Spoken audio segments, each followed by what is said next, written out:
conversation was around communication. That was the pillar we picked. But actually, what we realized around communication is that it fed through everything in what you do as a business. And I think one of the challenges, I'm going to go through our notes because we talked a lot and we went on different tangents. But actually, we talked a lot about how do we drive inclusive and effective communication.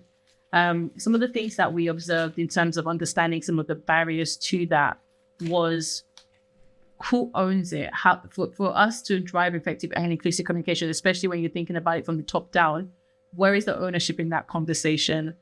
How are we in terms of understanding how values align to communication? Because for your business, if you understand what your values are, you're essentially also able to understand how you feed through and how you manage the people that you are dealing with.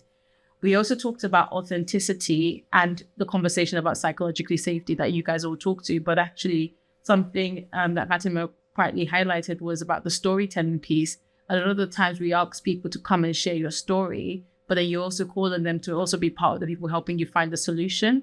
But then if you don't ask them to find the solution, then you're essentially called coming in a savior mentality. So it's how do you bridge the gap between that middle ground of working together collaboratively? Because if you were to create a pitch for something, you all come together and say, here's the problem, let's all solve it. And so it's about how do you build that alignment, but also be values-led in that conversation.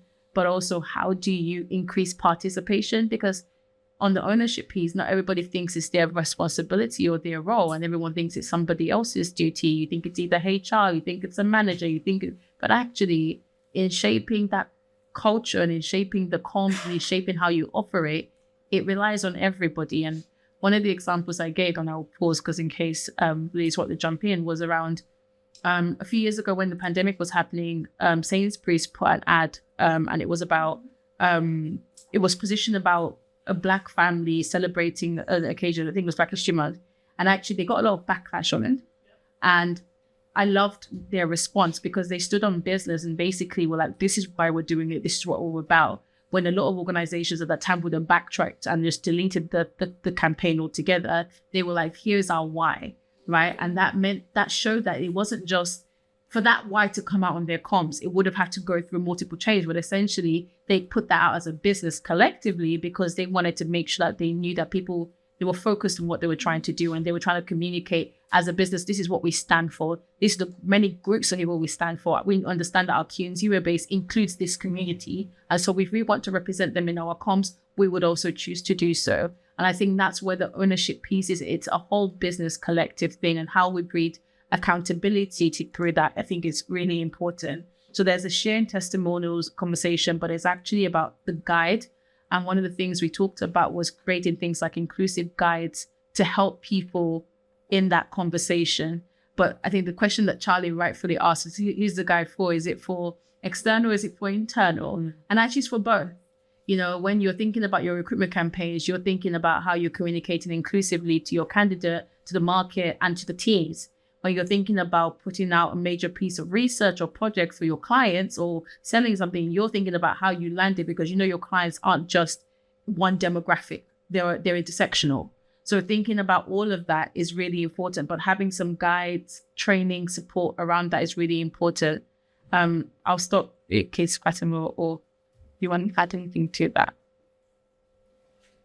No, I think you do. Right? So, no. And the only thing I would just add to that is what we said around the outcome. And we were having a conversation and we were talking about business structure. And it's interesting because Fatima, you works for a law firm.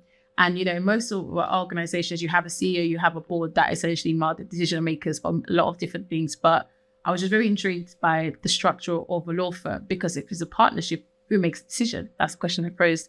And actually it was interesting because one of the outcomes in the hacks we came to in that conversation was, how do you build collective accountability? Because we're at a time, and we're going to be in this time for the next 4 or 5 years, where it's very individualistic and everyone wants something. There is a goal, we want it, and I want it now. But actually, if we stand and pause and listen a little bit, there are similarities and intersections to what people are wanting. And it's how do you build that so that it's a collective accountability, not just for the people in the business, but also for leadership as well, so that everyone feels that they own a piece of the puzzle. And right now we're at a time where people feel disjointed. There isn't that much loyalty to a business. There is that generational lens that you must also look at it, because the Gen Z, the alphas, they're very much different to the boomers and the Gen X's. And what they want is, and how they communicate and the language they use, especially if you're talking about it from a global perspective, or whether your business intersects and reaches out to a multicultural database, is different. But then when you throw in generational languages and how they approach things, that makes it even much more harder. And so that's why everyone thinks, oh, it's us versus them, as opposed to where are we all in this conversation together.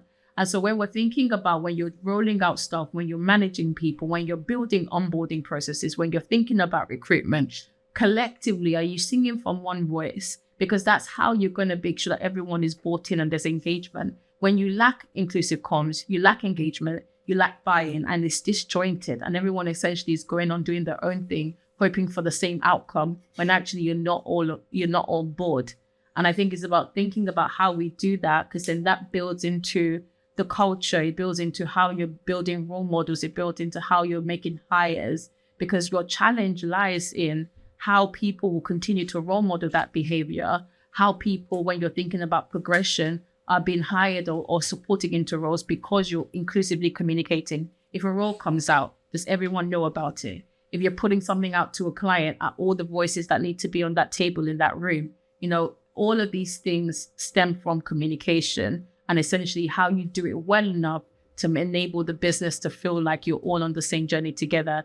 And the other challenge you have that is causing the disjoint is because we're in such a massive change process. You were in a massive change cycle because of the pandemic, and then you were in a massive change cycle coming out of the pandemic. You're now in a massive change cycle trying to reimagine life after the Great Resignation and the Great Sleep and everything else. And there's so many things happening.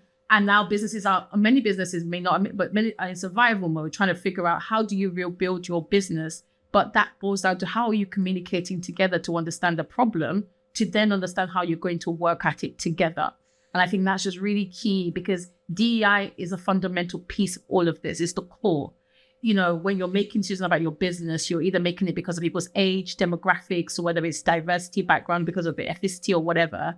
And so the centerpiece of it should be, are we leading inclusively, and how can we make this effective? Do we have the right people across the board? And then all the wonderful actions we create will be a reflection of that. But we're not there yet. We're not collective. And the reality of it, I'm not Debbie Downer, I'm just a realist, is that we're just a few years out of it, because we're just right now trying to understand what the individuals want. And we haven't put together what the collective want. And the last thing I would say is, I was in a meeting a few weeks ago, and one of the things a business was talking about, when you're dealing with businesses where you have shop floor workers and when you have corporates, you can't give them the same benefits. So you have to think about how you can cater to one demographic and still cater to the other. You can't give the shop floor worker 15 days working remotely. What are they going to do with that? But then you can give them money to come in every day, because they're now having to come in every day, as opposed to the corporates. So that's the collective, that's the communication, and that's how you influence and build buy-in. And that's ultimately how you build accountability through that, because everyone's thinking about how we're doing this for the betterment of not just the individuals, but the collective, which is ultimately the business. And now I have